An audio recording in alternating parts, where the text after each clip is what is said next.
Ngalor Ngidul Podcast. Back in the door.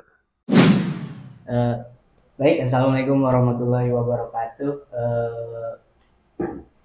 Jumpa lagi bersama kami di sini. Saya Asep Rohmat dan juga kita bersama dua narasumber hebat kita. Ini yang pertama ada Bang Kepi Maulana ya, dan juga yang kedua tentu nggak asing, di podcast sebelumnya ada rekan Muhammad Rizky di sini. Nah, di sini kita mau bincang-bincang tentang pendidikan. Ini yang pertama menurut Bang Kepi dulu nih. Bang Kepi, pendidikan pada saat ini tuh gimana gitu? Pendidikan.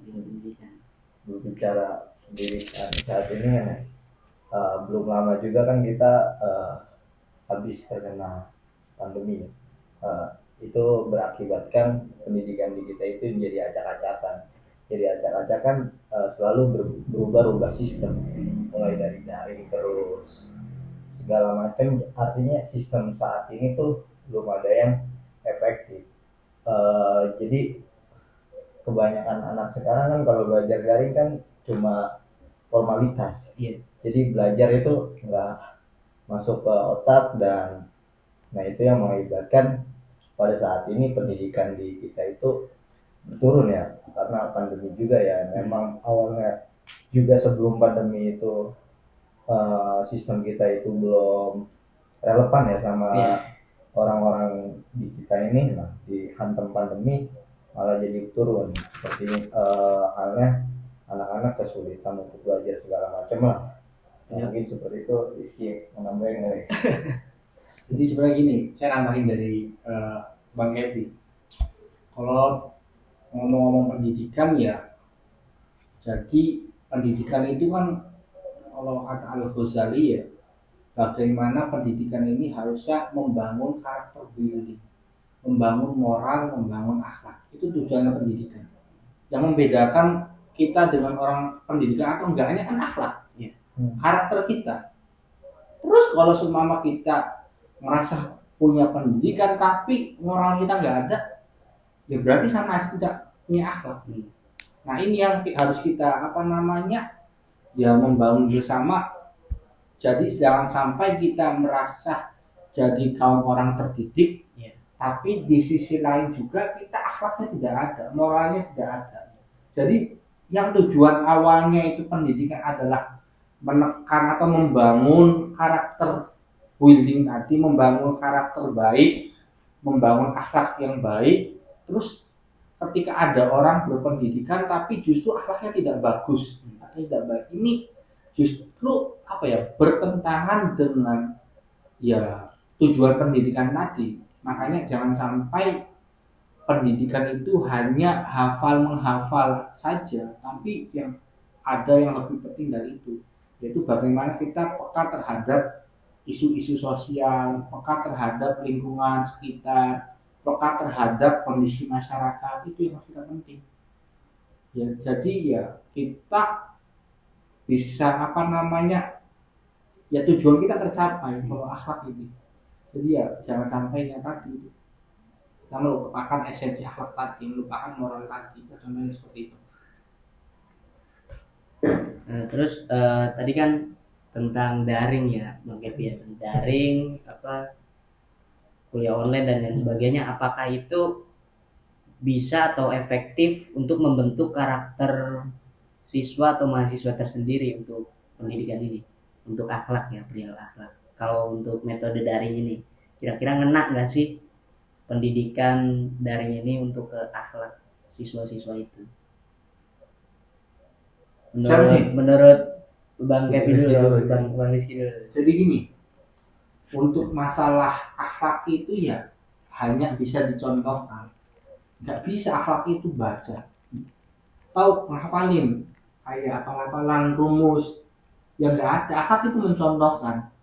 Jadi kalau berbicara tentang rumus teori ya kita bisa aja, kita nggak usah sekolah deh, kita nggak usah perlu guru, mending kita baca aja dari internet. Selesai, nanti juga bakal pinter, pengetahuannya nggak tambah kan gitu. Tapi kalau berbicara atau ngomongin bahas akhlak ya mesti ada salah satu sosok yang ditiru gitu. Ada panutan, ada uswatun hasanah. Bukan hanya ya mau itu hasanah tapi uswatun hasanah. Ada contoh perilaku yang kita tiru. Karena apa? Karena pola perilakunya dalam kehidupan sehari-hari. Nah ini yang tidak ada di daring, ya kan? Di internet nggak ada kayak gini. Makanya kita belajar akhlak. Ya, paling bisa lihat ya hanya sekedar video-video apa namanya ya orang apa namanya berperilaku dengan sopan, paling hanya itu. Tapi kalau esensi akhlaknya kita bagaimana meniru pola guru, ya kan guru yang digugu dan ditiru, di apa namanya dipelajari dan ditiru ajaran-ajaran kan seperti itu. Tapi kalau menurut saya ya kurang efektif juga. Kalau ngomong daring ya daring hanya sebatas media menyampaikan selesai. Setelah itu nggak ada lagi. Kalau menurut Bang Kevin sendiri gimana? Sama juga di sana Gus Rizky. Kalau metode daring ini untuk pendidikan karakter sendiri ya kurang efektif lah, karena kita nggak bisa di sekolah kan bukan cuma belajar di kelas segala macam ya, ada yang namanya sosialisasi. Nah, yang itu yang nggak kita dapatkan kalau daring tuh di rumah kadang tuh cuma dalam kamar terus ya seharian selama belajar tuh. Jadi nolep lah Jadi ya. nolep. Nah, jadi nggak didapatkan tentang sosialisasi. Kan di sekolah juga itu seperti miniatur masyarakat. Di situ ada pemimpin, itu ada guru, nah segala macam kan. Nah, untuk pendidikan karakter kan kita bisa dapat dari situ, bagaimana kita dengan teman, bagaimana dengan guru, bagaimana kita dengan adik kelas gitu, dengan kakak kelas. Nah, dengan itu. mantan. Bagaimana kita dengan siapa gitu, kita membeli segala macam. Nah, itu yang enggak kita dapatkan ketika daring. Berarti memang kurang efektif daring inilah. Seperti itu. Ya, berarti kalau pembelajaran daring ini kurang efektif. Iya. Jelas tidak efektif. Iya. Karena memang rata-rata yang daring itu kadang cuma masuk itu tinggal tidur. Nah, kita kan nggak Yang penting absen. Yang penting absen selesai. Uang kita bisa rebahan, segala macam kita bisa diatur kan. Terus akan-akan tinggal edit foto, seakan-akan kita memperhatikan. Kelas selesai. Iya, ya berarti ya mudah-mudahan yang masih daring itu udah mulai normal kembali ya, dan yang udah normal pun lebih meningkatkan efektivitas dalam pembelajaran dan pendidikannya. Untuk harapan-harapan Bang Kepi dan Bang Rizky ini, pendidikan di Indonesia ini seperti apa sih? Maksudnya untuk kedepannya mungkin dari kurikulumnya atau dari apanya gitu, dari tenaga pendidiknya, pengajarnya, karena kan perlu kita kritisi juga kadang-kadang nih tenaga pengajar nih, kadang kan ada yang mungkin ya kurang kompeten dalam bidangnya dan lain sebagainya, mungkin itu. Sebenarnya kita nggak ngasih solusi sih, cuman kita harapan bayangin aja deh. Hal. Kalau menurut saya gini, gimana kalau pendidikan itu digratiskan orang miskin, tapi bayarannya orang miskin itu ya orang yang nggak mampu lah, bukan miskin, orang nggak mampu membayar untuk pendidikan itu dia punya cara bayar tersendiri. Salah satu bayarnya dia harus ngajarin orang lagi, itu bayarannya. Jadi mata rantai. Nah itu, jadi kalau selama nih kita orang punya, ya dia wajib membayar untuk biaya pendidikan. Tapi orang yang tidak punya nggak mampu nih. Nah, orang yang nggak mampu ini harus membayar dengan cara mengajar. Dengan cara itulah mungkin pendidikan ini bayangan saja sih, sebenarnya bukan solusi ya, bukan harapan. Tapi ini ya obrolan ngawur aja. Ya kan, dengan cara kita dengan cara itulah orang-orang yang nggak mampu membayar dengan mengajar. Jadi dia punya kewajiban, saya punya ilmu si A, terus saya ini harus membayar dengan ngajarnya yang ngajarin si A lagi. Jadi nanti mata rantai yang justru baik gitu. Jadi orang yang nggak punya pun ya membuat kita semangat belajar. Karena kalau kita semangat belajar ini, mau nggak mau saya nggak punya nih, mau nggak mau harus mampu nih menguasai pelajaran. Agar apa? Ketika saya membayar dengan ngajar itu ya ngajarnya maksimal. Jadi jangan sampai, menurut saya kalau beasiswa itu kurang efektif, karena ya tahu sendiri, orang-orang beasiswa sekarang itu malah justru males. Jadi udah dikasih fasilitas belajar enak, tapi apa yang didapatkan itu tidak maksimal. Jadi justru contoh gini, kita dapat beasiswa gratis, tapi kita belajarnya nggak maksimal. Hanya sebatas ya kita belajar udah selesai, nggak maksimal lagi. Setelah kita dapat ilmu, kita nggak punya kewajiban untuk ngajarin orang lain karena membayarnya tidak selesai. punya acuan ya bisa Nah, ini itu. acuan untuk kedepannya. Nah. Jadi mungkin yang dapat beasiswa itu lagi agak malas-malesan. Nah gitu. itu, Karena dia tidak merasa tanggung nongkrong jawab dan lain scroll sebagainya. TikTok ya selesai. Iya. Mau ngapain? Mau belajar, sekolah, kuliah udah. Setelah itu ngapain tuh? Oh, kuliah dibayarin. Tapi kalau semama orang yang dapat beasiswa punya kewajiban untuk mengajar, mau tidak mau dia punya kewajiban memperluaskan hasil belajarnya, memperluaskan ilmunya lewat orang-orang lain. Artinya apa? Orang yang lain itu punya kemanfaatan dari hasil kita. Secara tidak lainnya kita ikut membantu masyarakat lah untuk menyebarkan ilmu. Itu sih menurut pandangan saya. Jadi simbiosis Nah, mutualismenya itu kena mutualisme. gitu. Tapi Ada. sekarang juga kan ada syarat melakukan beasiswa misalnya nilai harus di atas segitu, berarti itu kan menjadi semangat juga. Ya sebatas semangat Ada semangat. untuk pribadi, tapi untuk masyarakatnya apa? Nggak ada ya. Nggak Jadi lebih ke masyarakat Nah, biasa gitu. itu. Jadi ibarat itu seperti mata rantai yang nggak putus-putus. Nah gitu, itu, jadi dalam suatu circle lingkaran pendidikan yang punya kemanfaatan yang muter. Iya, iya. Itu pandangan saya. Jadi bom juga sih. Nah ini Jadi- bagus kan, artinya yang bagus sih ya ini iseng-iseng aja. Gitu. Iya, iya, iya. Kalau kita mau beasiswa supaya dapat nilai, ya udah gampang lah, belajar yang rajin, nilainya lolos, dapat beasiswa, selesai itu. Iya, iya. Ya kan selesai, udah sampai situ. Terus orang lain nggak ada orang lain nggak kebagian manfaat dari kita dapat nilai bagus. Tapi kalau semama kita dituntut bayarnya lewat ngasih ilmu, ya mau nggak mau ya nanti punya circle kemanfaatan yang luas. Itu sih pandangan. Kalau menurut Bang Kevin sendiri nih gimana? Jadi kalau soal harapan ingin lebih baik ya. Gila. Pokoknya harapan dari semua sisi, dari semua guru agar gurunya juga diperhatikan gitu. Terus dari sisi muridnya juga, sistemnya lah. Kalau saya sih ingin dari sistem belajarnya agar lebih efektif lagi gitu, dengan masyarakat Indonesia. Dan menurut saya itu jangan terlalu rumit-rumit lah pendidikan Indonesia, disederhanakan lah. Yang penting itu sederhana tapi masuk ke dalam otak dan Penyampaiannya iya, sampai. jadi penyampaiannya sesuai dengan tujuannya itu tadi, itu pendidikan itu. Jadi walaupun sederhana sampai dengan tujuannya gitu, nggak usah rumit-rumit seperti saat ini. Administrasi. Nah, administrasinya juga itu harus Disederhanakan. disederhanakan kan saat ini guru itu jadi bukan fokus cuma Ngajarin ngajar, aja. tapi administrasinya ini yang Administrasi bikin nih, ribet. yang Iya, bikin. iya, iya. Jadi kalau ngajar 1 jam 45 menit untuk ngurus administrasi sekitar 20 menitan. Jadi anak-anak kebagian ilmu itu 25 menit. Nah, Ini kan ribet Pak.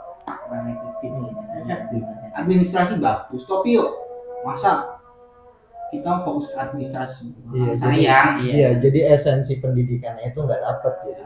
Feelnya nggak dapet ya dari pendidikan.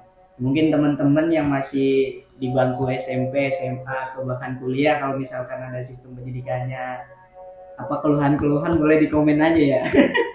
Biar nanti kita tanyakan lagi kepada narasumber. Kalau sumber terlalu berat, Terlalu berat. Jadi kita nggak ada narasumber sebenarnya. Berat di sini. Pokoknya inilah kayak Nggak gitu. ada narasumber pun nggak. Ini semuanya narasumber.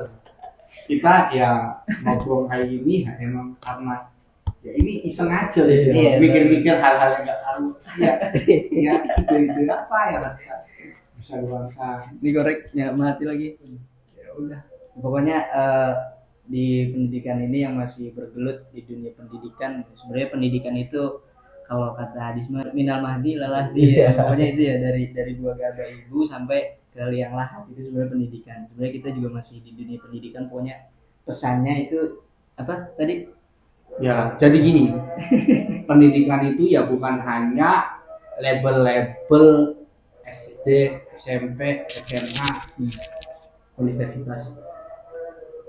Tapi level pendidikan itu ya kalau kita mengacu pada hadis Nabi tadi ya setiap hari kita berlaku berkesempatan untuk menuntut ilmu, menuntut kebaikan. Salah apa yang mau dituntut? Nah itu masalahnya. Ya menurut saya gitu. Jadi pendidikan itu jangan hanya dimaknai secara formal, secara sempit, tapi pendidikan itu luas. Kita bisa belajar di mana saja, Kapan saja. Mau rebahan, iya enak mau rebahan ada buku kan, buku e-book. Mau ngapain? Ada HP, Ada HP. bahan materi di YouTube banyak. Itu tadi harus dibarengi dengan moral. Jangan sampai kita pinter tapi buat ngibulin orang lain pinter kita. Repot ini. Iya.